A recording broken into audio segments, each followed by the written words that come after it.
A paz de Cristo para todos, sejam muito bem-vindos a mais uma videoaula da Escola Dominical para ajudar professores, superintendentes, coordenadores, dirigentes, alunos, enfim, todos os que amam a Escola Dominical e a Palavra de Deus a prepararem a próxima aula, a lição 8 na classe de adultos, a lei e os evangelhos revelam Jesus. Eu sou o professor Denis Pereira, atuo há mais de 20 anos na Escola Dominical e é um prazer receber semanalmente todos os senhores e senhoras por aqui. Nós temos aqui as videoaulas para ajudar os professores das classes de adultos, jovens, adolescentes e juvenis. Se você não está inscrito ainda no canal, inscreva-se e preste atenção, ative as notificações. Isso é muito importante porque o YouTube só informa, só notifica aquele inscrito que também clica no sininho. Então clique no sininho, ative todas as notificações para o YouTube te informar em primeira mão de todo o conteúdo que temos por aqui. Pegue a sua revista, pegue sua Bíblia, lápis e caneta e vamos juntos preparar mais uma aula da Escola Dominical. E tem novidades por aí, tem novidades, mas antes de eu contar para você, roda a vinheta.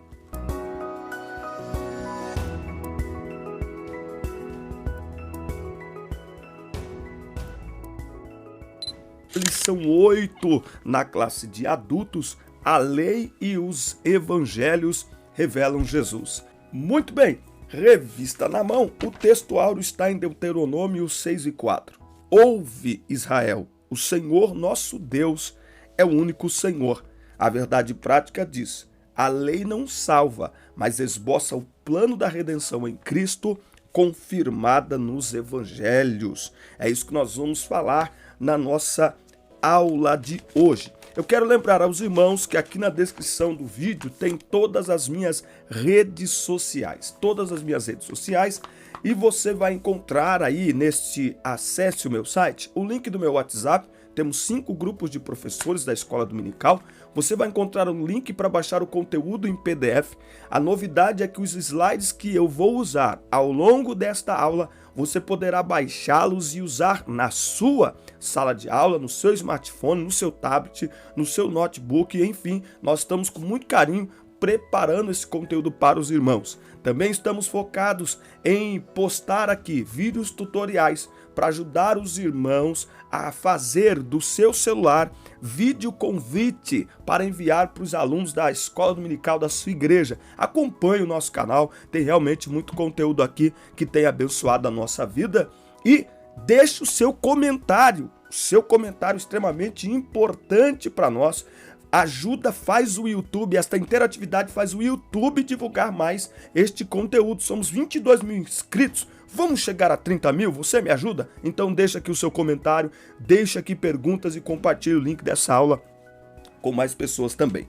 Introdução, como eu já disse, eu não fico lendo revista. Quem vem para o meu canal sabe que vai achar aqui um conteúdo para ajudá-lo a compreender a lição, porque esta é a meta do professor. A missão do professor é mostrar ao aluno como aplicar no dia a dia o conteúdo da sua lição.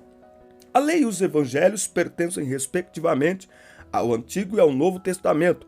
São livros sagrados de origem divina que integram o cânon das Escrituras. O cânon não, né, irmão? O cânon das Escrituras, tá certo? Então, como Paulo escreve a Timóteo, toda a Escritura é divinamente inspirada. Nós vamos ver na aula de hoje que a lei, ela tem aspectos que eram apenas para o povo de Israel, no sentido literal, mas como princípio, como ensinamento, serve para todos nós. A palavra-chave da nossa aula de hoje é revelar. Muito bem. Tópico 1 aqui da nossa lição, e o ponto 1 do tópico 1 é os 5 livros da lei. E ele vai colocar aqui que Pentateuco deriva de 2 termos gregos, penta e teuchos, ou teucos, 5 volumes, Gênesis, Êxodo, Levítico, Números e Deuteronômio. Esses volumes são denominados de Torá, com sentido de instrução, ensino e direção. Anote aí, instrução, ensino e direção. Não são meramente regras para serem friamente seguidas, mas ensinos e princípios que, uma vez aplicados, são capazes de nos tornar sábios na construção de uma vida que agrada a Deus. Olha o que Paulo escreveu para Timóteo, segunda carta de Paulo a Timóteo, capítulo 3, versículo 15. E que, desde criança, sabe as santas escrituras, que são capazes de fazer-te sábio para a salvação, pela fé que há em Cristo Jesus. Paulo escreve para Timóteo. Quando Paulo escreve para Timóteo, o Novo Testamento já tinha sido compilado como livro, já tinha sido distribuído? Claro que não. Paulo diz que Timóteo sabe as Sagradas Letras desde a sua infância, desde criança. Paulo aqui está fazendo alusão exatamente à Torá, aos 5 livros da lei e livros de profetas e dos juízes também. Mas enfim, ele está fazendo alusão também ao Pentateuco, tá certo? Então, são ensinamentos capazes de nos tornar sábios na construção de uma vida que agrada a Deus. Afinal de contas, esse é o nosso propósito. 2.2, ele vai falar da grandeza da lei. E aqui ele vai mostrar que a lei deve ser estudada sob 3 aspectos morais, possuem validade permanente para todos os povos, ok? Cerimoniais, trata de liturgia religiosa dos judeus, e civis, que dizem respeito à responsabilidade do israelita como cidadão. Agora, a lei vai além de tudo isso, pois nela Deus esboça o plano da redenção humana em Cristo, porque o fim da lei é Cristo. Então, anote aí. Quando eu falo anote aí, são comentários que nós, ao lermos a lição, extraímos da lição, escrevemos e está neste slide que você está vendo aqui para você levar para a sua sala de aula. Primeiro é preciso fazer esta separação para saber o que se aplica de forma literal a todos os povos e o que é específico para Israel. As cerimônias, não é? Por exemplo, são coisas específicas para Israel. No entanto, todo ensinamento leva-nos a aprender e absorver sobre o plano da redenção, pois é disso que se trata a Bíblia do início ao fim. Então, mesmo contendo ali algumas coisas que são relativas apenas à nação de Israel, ao povo de Israel, toda a Bíblia como um todo, ela está esboçando o plano da redenção de Jesus Cristo. 1.3, a lei e a fé cristã. E aqui ele vai mostrar algumas questões, por exemplo, desse modo ninguém pode ser salvo pelas obras da lei, não é? Por quê? Porque a lei era transitória, não é? A lei serviu meio como um aio. Aio aqui é pedagogo para nos conduzir à redenção em Cristo. Isso aqui é muito importante nós entendermos. Olha só, cuidado com a judaização que tem atraído muita gente nos nossos dias. Pessoas para as quais a salvação está atrelada ao cumprimento de certas leis, como a circuncisão, por exemplo, hein? Tem gente aí já querendo se circuncidar, achando que para ter aliança com Deus e principalmente para prosperar, precisa se circuncidar. Cuidado com isso. Leiam e reflitam na carta de Paulo aos Gálatas. Olha o que Paulo diz aqui, Gálatas 2, versículo 15. Ele diz assim, ó: nós que somos naturalmente judeus e não pecadores dentre os gentios, sabemos que um homem não é justificado pelas obras da lei, mas pela fé de Jesus Cristo. Nós também cremos em Jesus Cristo, para que pudéssemos ser justificados pela fé de Cristo e não pelas obras da lei, porque pelas obras da lei nenhuma carne será justificada. Porque se enquanto procuramos ser justificados por Cristo, nós mesmos também formos achados pecadores, por acaso seria Cristo o ministro do pecado? De forma alguma. Leia até o 21. Olha só, ele termina dizendo: não negligencio a graça de Deus, pois se a justiça vem pela lei, então Cristo morreu em vão, tá certo? Então nós não devemos nos render ao judaísmo, nem práticas judaizantes. Nós somos salvos pela fé em Jesus Cristo, no sangue de Cristo, no sacrifício de Jesus Cristo. Tópico 2. Os evangelhos a mensagem de Cristo. Preste atenção aí que tem algo para marcar tua vida e teu coração. Se não se inscreveu ainda, inscreva-se e ative as notificações.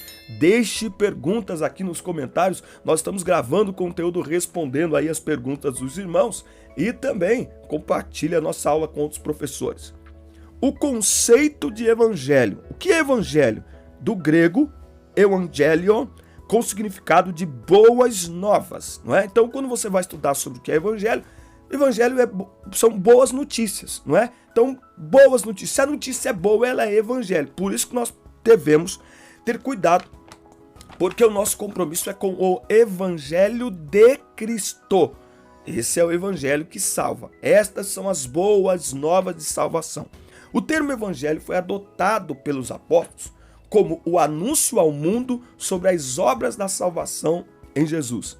Essa mensagem deve ser comunicada sem ser distorcida, que tem acontecido muito nos nossos dias. Tem ou não tem? Estão distorcendo o evangelho de Cristo ou não? Responde aqui para mim nos comentários. Olha só, ele diz aqui no capítulo 4 e versículo 2 de 2 Coríntios, mas tendo renunciado às coisas escondidas por desonestidade, não andamos em astúcia, nem manipulamos a palavra de Deus enganosamente, mas pela manifestação da verdade, nos recomendamos à consciência de todo homem à vista de Deus. Então Paulo está dizendo que ele não manipulava a palavra que é o evangelho. E Jesus, portanto, ordenou que o evangelho fosse pregado em todo o mundo. Portanto, ide e fazei discípulos de todas as nações, ensinando-os a guardar tudo aquilo que eu vos tenho ordenado. Enfim, Jesus enviou-nos a pregar o evangelho, mas fique aí porque tem algo sobre pregação muito importante aqui. Portanto, anote aí e, por favor, alguém escreva nos comentários. Eu estou amando essa interação dos irmãos, tá certo? Escreve aí nos comentários, comente aí e no final eu vou pegar os comentários e eles vão aparecer aqui no final da aula, tá certo? Então deixa aí o seu comentário. Mas alguém escreve aí nos comentários agora, por favor. Pregar o evangelho é mostrar ao perdido pecador o amoroso Salvador. Que coisa maravilhosa. Muito bem, 2.2. A mensagem do reino de Deus. O reino aponta para a soberania de Deus sobre todas as coisas, no presente e no futuro. Jesus disse: é chegado o reino dos céus. É disso que se trata a pregação do evangelho. O reino de Deus, que de acordo com Paulo em Romanos 14:17, o reino de Deus é um reino de amor, paz e justiça. Por isso que Jesus, na oração do Pai Nosso, ele nos ensina a orar: venha o teu reino.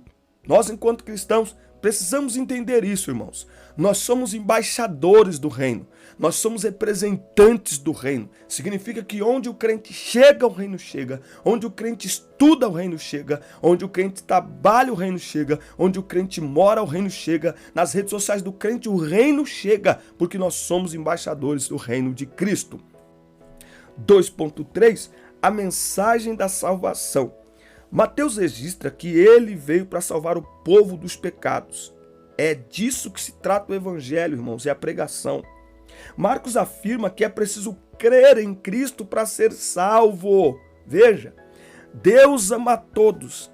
A salvação está disponível para todo aquele que nele crê. Não há acepção, não há distinção, desde que creia.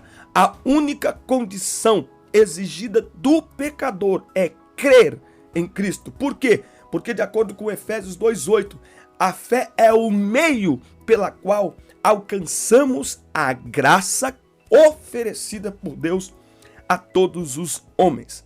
A pregação, agora eu quero que você anote isso aqui, só pode ser considerada como pregação do evangelho quando aponta ao pecador quão perdido ele está e como pode, através da fé em Cristo, consertar sua vida diante de Deus. Jesus disse: eu sou o caminho, a verdade e a vida. Ninguém vai ao Pai a não ser por mim. Olha o que Paulo escreve em Romanos 5:1. Portanto, sendo justificados pela fé, temos paz com Deus por nosso Senhor Jesus Cristo, pelo qual também temos acesso pela fé a esta graça, na qual estamos firmes e nos regozijamos na esperança da glória de Deus. Por isso a pregação deve ser capaz de gerar fé nos corações, pois a salvação é alcançada pela graça por meio da fé. Efésios 2:8. Agora anote aqui esta informação, este comentário. Se a pregação não apresenta Cristo às pessoas, ela é tudo menos pregação. Pode ser palestra, sessão de coach, seminário, menos pregação. A pregação do evangelho sempre colocará o pecador prostrado, arrependido por seus pecados, diante de um Salvador pronto a lhe perdoar. Quando a pregação não faz isso, quem está pregando está brincando com o destino eterno das pessoas. E, lamentavelmente, muitos estão se especializando nisso nos dias de hoje. Tópico 3. Uma mensagem transformadora. 3.1. A transformação do caráter. O caráter é definido como a maneira própria de cada pessoa agir e expressar-se por meio da ação do Espírito Santo e da obediência ao Evangelho. O homem pode compartilhar a natureza do caráter de Deus. De acordo com Romanos 8, este é o trabalhar do Espírito Santo na nossa vida, nos tornar cada dia mais e mais parecidos com Cristo. A transformação corresponde ao nível da entrega, preste atenção nisso. Quanto mais entregue, mais transformado, mais mudado. Por isso, a diferença de transformação entre nós. Uns, como Zaqueu, se entregam por completo já no início. Outros, como Tomé, se entregam aos poucos. Agora, o mais importante é que Deus está trabalhando em todos nós. Filipenses 1:6. Aquele que começou a boa obra, ele a aperfeiçoará até o dia da revelação de Jesus Cristo. 3.2. A restauração da família. E aqui ele coloca que na lei a dissolução do casamento era permitida por qualquer motivo. Agora, tem gente que acha que na graça as coisas ficaram mais fáceis. Na realidade, agora fica um pouco mais complicada. Jesus, inclusive, enfatizou: o que Deus ajuntou, não separe o homem. Precisamos ter esta noção, que a nossa aliança, o nosso casamento, é uma aliança diante de Deus e com Deus. As exceções, portanto, para a dissolução de um casamento, seja divórcio, e para um novo casamento, as condições são justificadas em caso de morte, infidelidade e deserção do lar pelo descrente. E mesmo nas situações de traição e abandono, a mensagem cristã apresenta o perdão e a reconciliação como atitudes preferíveis, ou seja, nós somos o povo da restauração. Tudo deve ser feito para que seja restaurado. Agora só funciona quando os dois trabalham nessa direção. Quando só um lado quer, o outro lado não quer, fica muito complicado. A dissolução de um casamento não pode ser banalizada como o mundo vem ensinando e promovendo. A melhor opção é a restauração. Agora, um comentário pessoal aqui, para você, inclusive, responder aqui nos comentários. A igreja deveria tratar com mais frequência sobre família. Eu acho muito estranho que falar sobre sexualidade, por exemplo, entre homem e mulher na igreja é tabu. Quando tem um encontro de casais, ai meu Deus do céu, o pastor está falando isso, mesmo que ele mostre na Bíblia. Mas nós passamos muito tempo falando sobre aquilo que a Bíblia reprova, não é? Por exemplo, nós passamos muito tempo falando e fazendo seminários, escrevendo livros sobre ideologia de gênero, por exemplo. Quando nós deveríamos falar sobre família, para que as famílias sejam saudáveis. O melhor antídoto contra a destruição das famílias são famílias saudáveis. Nós não somos o povo do casamento heterossexual, então é sobre isso que nós temos que falar. Se nós somos o povo da família e entendemos que a família é uma instituição divina, a família deve ser preservada, deve ser curada, deve ser tratada. Não de vez em quando, não uma vez por ano, no encontro anual de casados, não. Semanalmente, mensalmente, diariamente, o foco tem que ser a família. E tópico 3.3 aqui, a regeneração da sociedade. Tá? Olha só, ele coloca aqui para nós, não é? A declaração de fé afirma que a estrutura dos 10 mandamentos que fazem parte da lei diz respeito a Deus, a sociedade envolve pensamentos, palavras e obras, não é? Por quê? Porque afinal de contas é disso que se trata o Evangelho. Nós estamos sendo tratados em todas as áreas da nossa vida. Então, a igreja fiel e guiada pelo Espírito, ao pregar e viver o Evangelho, torna-se sal da terra e luz do mundo. Olha isso aqui. Acredite, os milhares de cristãos salvos por Cristo, transformados pelo poder da palavra, mudaram o cenário do mundo. Caso contrário, o cenário seria bem pior. Somos a luz em meio às densas trevas do pecado, o tempero que torna este mundo mais suportável até que Cristo volte. É disso que se trata o Evangelho, é disso que se trata esta mensagem. Em Cristo o plano de salvação foi concretizado. Agora temos livre acesso à presença de Deus por meio da fé em Cristo Jesus. Amém, meus irmãos? Espero que tenham gostado. Assista, curta, compartilhe, inscreva-se no nosso canal e fique atento, aqui sempre tem um conteúdo para abençoar a sua vida. Deus te abençoe.